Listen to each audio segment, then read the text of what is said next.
আপনারাই শুধুমাত্র এই জায়গায় সব থেকে বেশি ক্ষতিগ্রস্ত।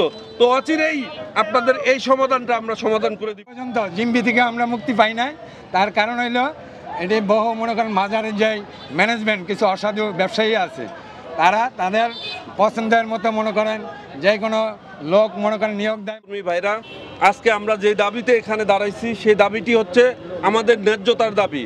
2018 সাল থেকে এই বাজারটি আপনারা ইতিপূর্বে আমাদের বিভিন্ন বক্তাদের মুখ থেকে শুনছেন যে কোনো রকম কাগজপত্র ছাড়া একটা শক্তিশালী মহল, একটা প্রভাবশালী মহল রাজনৈতিক সিদ্ধান্তের কারণে এটা দখলে নেয়।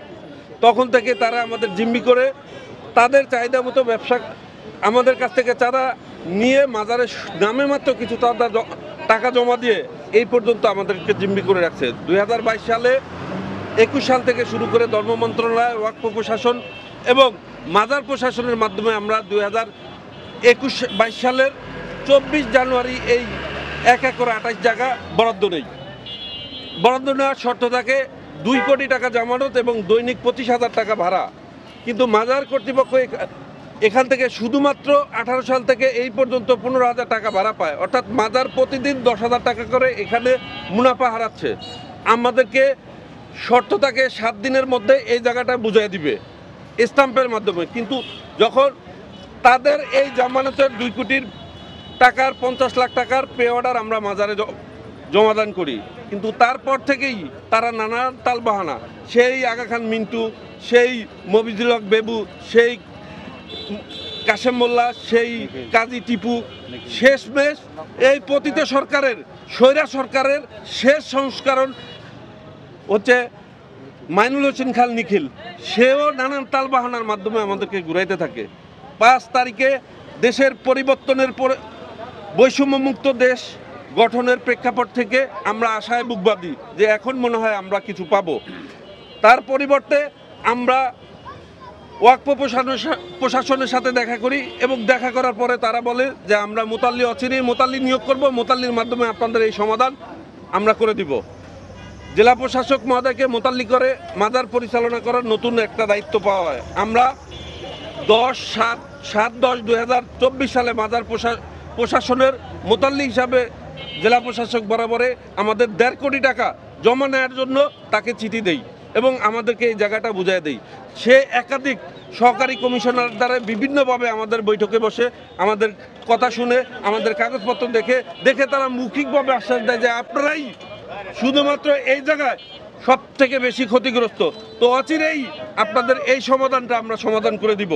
কিন্তু এই দিব করে কালবিন সময় ক্ষেপণ করে এই যারা সেই 18 সাল থেকে যেই 17 বছরের সুবিধাভোগী মাজার প্রশাসনের সাথে যুক্ত যেই লোকগুলো, তাদের পরামর্শে কোনো না কোনো কারণে কাউকে খুশি করার কারণে আজকে আমাদের বিজ্ঞ জেলা প্রশাসক মহোদয় কোন না কোন সুবিধার কারণে, কোন না কোন দিক নির্দেশনার কারণে এই গরিব দুঃখী মেহনতি মানুষের রুটি রুজির একমাত্র অবলম্বনের জায়গাটা উচ্ছেদ করার জন্য 7 দিনের একটা নোটিশ জারি করে। ভাই, আপনারা সবাই তো আছেন, এই ঢাকা শহরে বস্তিতে যদি কেউ বসবাস করে থাকেন তাহলে তার ঘর ছাড়ার জন্য অন্তত 2 মাস আগে নোটিশ দেয়, তাই নাকি?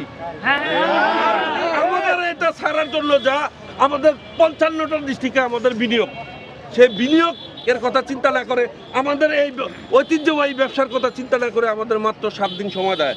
এটা কি কোনো মানবিক কাজ আপনারা বলেন? 2 কোটি টাকা ফেরতযোগ্য জামানত এবং মনে করেন আপনার দৈনিক একটা ভাড়া ধার্য করে আমাদেরকে কাগজে কলমে ভাড়াটিয়া বানানো হয়। কিন্তু দুঃখের বিষয়, ভাড়াটিয়া বানানোর পরে আমরা 50 লক্ষ টাকা আইন ঠিক রাখে মনে করেন জমা দেয় 2 কোটি টাকার এগেইনস্টে।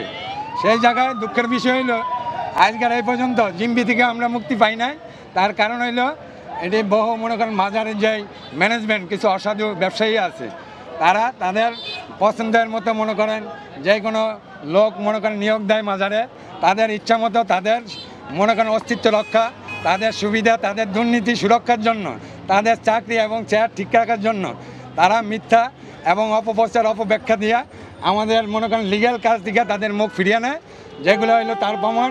দেখেন আমাদেরকে বর্তমান মতুয়ালি সাহেব, ডিসি সাহেব, উনি খুবই ভদ্রলোক, উনি আইনজ্ঞ লোক, ওনার প্রতি উনি মতুয়ালি হিসাবে দায়িত্ব পাওয়ার পরে আমরা খুবই খুশি হয়েছি যে আমরা এখন ন্যায় বিচার পাবো। কিন্তু দুঃখের বিষয় হইল কোনটা, উনি এই যে মাজারের যারা অসাধু লোক তাদের মিথ্যা তথ্যের ভিত্তিতে উনি এমন একটা সিদ্ধান্ত নিলেন যেটা হঠাৎ করে আমরা যতটুকু জানি যে আমাদেরকে জায়গাটা বুঝিয়ে দিতে আছে ডিসি সাহেব জানি যিনি বর্তমান মাজারের মতুয়ালি ঢাকা জেলার প্রশাসক, উনি বলছে যে তোমরা নিশ্চিন্তে থাকো, যেহেতু কাগজে কলম নিয়ে তোমরা রাইট, তোমাদের জায়গাটা বুঝিয়ে দিচ্ছি এবং আমাদের কাছে 1.5 কোটি টাকা পাও না। আমরা বলছি স্যার আমাদের টাকাটা জমা নেন এবং এগ্রিমেন্ট সম্পূর্ণ করেন। এই জানমালের হেফাজত করার বক্তব্য, মাজার যেই আত্মঘাতী সিদ্ধান্ত নিয়েছে আমাদের ক্ষুদ্র ব্যবসায়ীরা মরণ ছাড়া আর কোনো উপায় নাই, এই হলো আমার বক্তব্য। এই ধরনের আত্মঘাতী সিদ্ধান্ত মাজার কমিটি যে না নেয়, এটা আমাদের সাধারণ ব্যবসায়ীকে অনুরোধ করে বলতেছি এই ধরনের আত্মঘাত সিদ্ধান্ত যে না দেয়।